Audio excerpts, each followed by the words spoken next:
Ash Wednesday again, in that new season, the time when we once again focus our intentions and attentions to examine and appreciate our connection with God.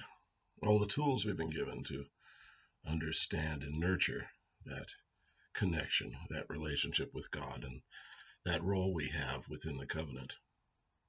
Now, as odd as this may sound, I am reminded of a British television show of some veneration. It's actually been on for 61 years now, and it was originally intended for children. I've noticed the audience has expanded considerably over the decades and now is enjoyed probably by far more adults than by children. It appears on the BBC, and it's called Doctor Who. More can be read about the television show below. Suffice it to say, there have been numerous changes of actors over the past 60 years, and there was one when I first started watching it, and this is when I was a very young man, still a teenager, back when I learned of the show when I lived in the United Kingdom. There was the actor who played the fourth out of what now have been 14 lead characters. The fourth one has been in polling one of the most popular of the 14. And the thing that he said that made it different for him was that when he came to the role, he saw this character of the Doctor, who had been part of a very constrained society, who steals a time and space machine, who enjoys the absolute freedom of the universe. He looked at that character and he thought about his own personal experience. The actor's name was Tom Baker. Baker had once upon a time been a Cistercian monk. Cistercian monks live in silence. And so Baker had lived in silence, chanting upon occasion, not speaking, sealed away from the world. And after a while, he realized it just wasn't for him. And he re-entered the world. He left the walls of the monastery. And he suddenly saw everything in brighter colors. Once he was released from holy orders, he saw everything in brighter colors. Even the noise of London sounded beautiful to him.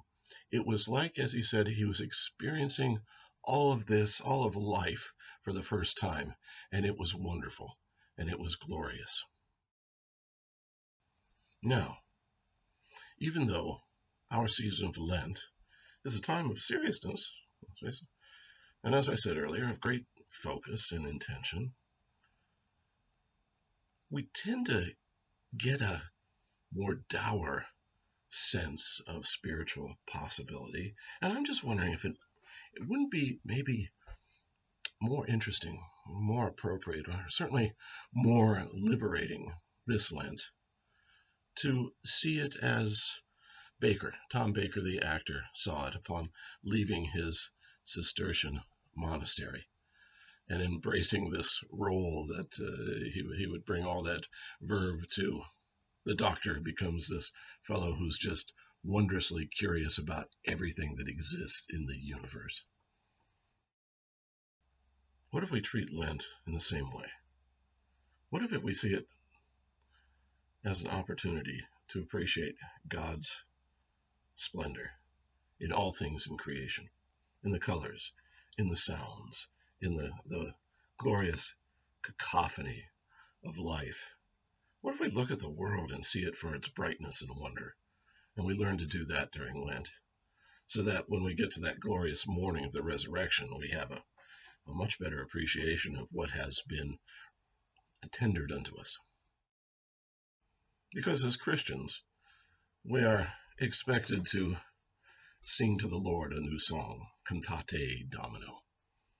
What if Lent is the period that we are granted during which we compose this new song, and we base it on all of our appreciation of the good things that are in the world, the wonderful things, the helpful things, the loving things?